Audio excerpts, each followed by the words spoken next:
அந்த இடத்துல இருந்து பல சூழ்நிலை உருவாகி நிற்குது. ஆனா அந்த இடத்துக்கே நீ தலசத்தை அமைச்சு வச்சிருக்கே நாயமாடி. எந்த மண்ணுக்கு உன் வயிற்று இருந்த கொடிய தலசை அமைச்ச சொல்லு. வர சொந்தே தந்திரமா தானே உன்னையும் உன் தாயை சேர விடாம அந்த மண்ணுல இருந்தே உங்களை பிரிக்கணும். அந்த மண்ணுக்கு நட கொண்டு நிக்க கூடாது. அவன் திரும்ப இப்போ உன்னோட வாய்ப்பு இருக்கான்.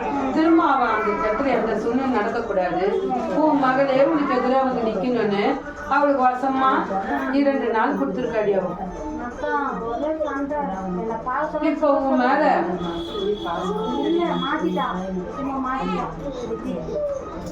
நீ எது சொன்னாலும் அவளுக்குதான் சாதகமா பேசுவான். ஆனா உனக்கு சாதகமா நடக்காது. தனிய மகக்கையில கொடுத்து இன்னொரு பொருள் சேர்த்து வைக்க சொல்லு.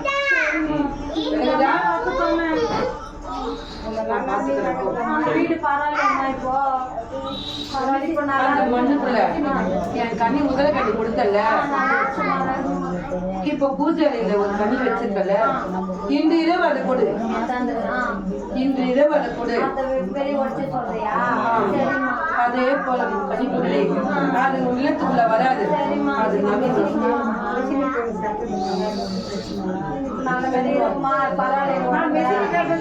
அது விலகின உடனே உடல் தெரிஞ்சிச்சு.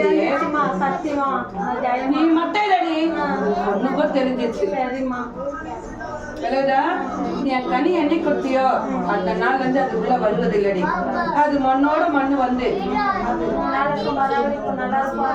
அதே போல நீ கொடு தெரிஞ்சு நிற்கும்.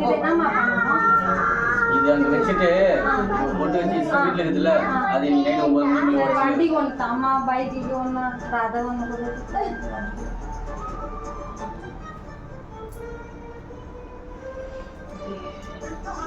பராட்டி எப்படி குடிச்சு அதை கொடுக்கணும். 9 மணிக்கு மேலே கொடுத்துறேன். பாப்பாக்கு ஒன்று கொடுங்க, ரம்யாவுக்கு ஒன்று கொடுங்க. பெரிய பொண்ணு ஸ்கூல்ல இடத்துல நான் கொஞ்சம் உரிக்கிறேன். கிட்ட சொல்றாங்க வரையம்மா.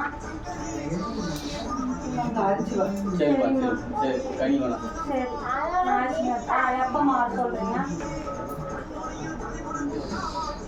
3வது நாள் யாருக்கும் அறியாம யாரும் அண்ணாட ஏன்னா தந்திரத்தை கையாளணும். நீ கையாள வீட்டுக்காரன் கூட இல்ல. அது மாதிரி அந்த அளவு வெட்டிக்கு போட்டி கேவலி சொல்றது யாருமா? அது வீட்டுல கேவலியா சொல்றது. முதல் சொன்னது கீழ் நோக்கி, இப்ப சொல்றது மேல் நோக்கி. யாரும் தெரியல, சத்தம் யாரும் தெரியல.